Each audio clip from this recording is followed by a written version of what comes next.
School हमारा combined है, बच्चियाँ बच्चे इकट्ठे पढ़ते हैं और हमारे पास फीमेल स्टाफ भी मौजूद है।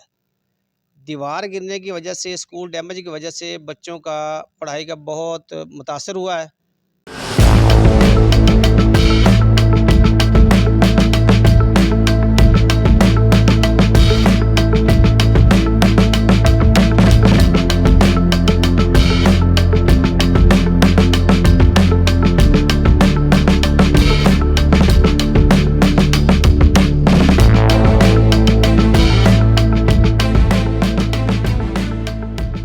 अस्सलामुअलैकुम, मैं हूं मलिक नासिर अब्बास, कैमरामैन मोहम्मद फ़याज़ के साथ टीम वॉइस ऑफ पंजाब चीचा वतनी। मैं इस वक्त चीचा वतनी के उस गांव में मौजूद हूं जहां का तकरीबन 75% गांव ख़त्म हो चुका है और उसका जो प्राइमरी स्कूल है वो बिल्कुल ही ख़त्म हो गया है। सिवाय उनके खदो खाल के अलावा कुछ नज़र नहीं आ रहा।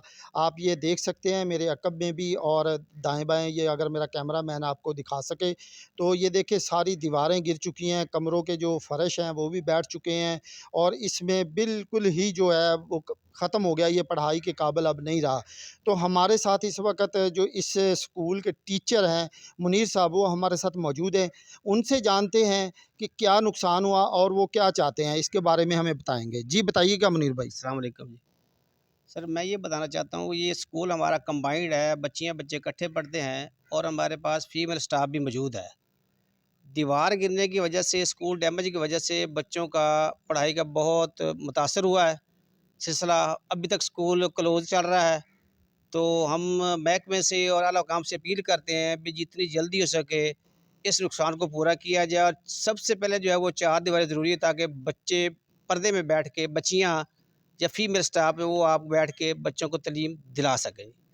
ये हमारी सबसे गुजारिश यही है कि इस पे ख़ुसूस तवज्जो दी जाए और हमारे नुकसान का अज़ाला किया जाए। अच्छा मुनीर साहब, ये बताइएगा कि इस स्कूल के अंदर मेल फीमेल कितना स्टाफ है और इसमें जो बच्चों की तादाद है वो कितनी है? सर, बच्चों की तादाद 110 है, जिसमें बच्चियाँ बच्चे शामिल हैं। तो एक फ़ीमेल स्टाफ है और 2 मेल स्टाफ हैं। तो हमारे बैठने के सिर्फ़ 2 ही कमरे हैं। बाकी क्लासें जो वो बाहर ओपन ही बैठती हैं, क्योंकि जगह नहीं है। एक क्लास में 2 एक कमरे में 2 क्लासें नहीं बैठ सकती। तो हमारी मजबूरी है बाहर ओपन जगह पे बैठने के लिए, तो कमरे थोड़े हैं, तो क्लासें ज़्यादा हैं। तो हमारी गुज़ारिश है कि हम इस पर फ़ोकस किया जाए और हमारा जो मसला है ये इसको हल किया जाए।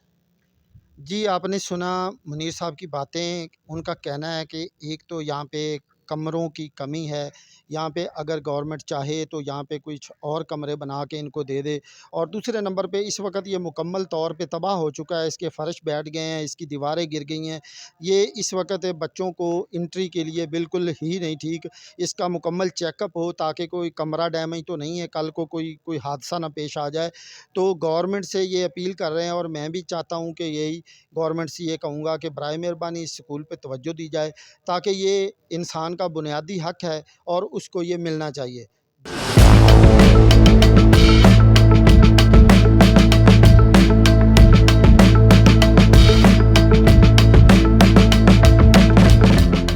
जी, मैं इस वक्त मौजूद हूँ जंगी सियाल कब्रिस्तान में। पिछले दिनों सैलाब की वजह से ये कब्रिस्तान मुकम्मल तौर पे जो है वो ज़मीन बोस हो गया था और अल्हम्दुलिल्लाह इसका काम जो है वो आप देख सकते हैं कि तेज़ी के साथ जारी है। लोग जो है वो इस वक़्त कब्रिस्तान में काम कर रहे हैं। हमारे साथ एक भाई मौजूद हैं, उनसे जानते हैं कि ये काम जो है किसने शुरू करवाया? क्या गवर्नमेंट की तरफ से कोई इनको माली इमदाद फ़राहम की गई है या किसी सियासी लीडर की तरफ से इनको ये इमदाद दी गई है? आइए उनसे जानते हैं। जी। जी, अस्सलाम वालेकुम। वालेकुम अस्सलाम। अच्छा प्यारे भाई, बताइएगा सबसे पहले आप अपना नाम बताएँ। मोहम्मद इमरान। मोहम्मद इमरान भाई, ये बताइएगा, ये जो मैंने पिछले दिनों देखा कि सैलाब की वजह से जो ये कब्रिस्तान जो है टोटल मुकम्मल तौर पे जो है मस्मार हो गया था, ज़मीन बोस हो गया था, पानी इसके ऊपर था। तो आज इसका काम बड़ी तेज़ी के साथ ये आप जारी रखे हुए हैं, कब्रें दोबारा बना रहे हैं या इसका जो भी काम हो रहा है, क्या किसी सियासी जमात ने इसके लिए कोई माली इमदाद दी है या किसी गवर्नमेंट के इदारे ने यहाँ पे कोई माली इमदाद दी है? जी बताइएगा। भाई महबूब ने भाई महबूब ने इमदाद दी है, उन्हें काम शुरू करवाया। अब्दुल रज़ाक ने ते खादिम हुसैन, इन्होंने रल मिल के ते कब्रिस्तान का काम तेजी से जारी किया। जी, आपने सुना कि यहाँ पे अब्दुल रज़ाक गुज्जर, मार महबूब काठिया और ख़ादम हुसैन ने अपनी मदद आपके तहत इस कब्रिस्तान का काम जो है वो जारी व सारी रखा हुआ है, और अल्लाह पाक उनको तौफ़ीक दे कि उन्होंने ये बहुत ही अच्छा काम किया है। और अभी तक भाई का कहना है कि हमें किसी किस्म की कोई गवर्नमेंट की या सियासी जमातों की कोई माली इमदाद नहीं मिली।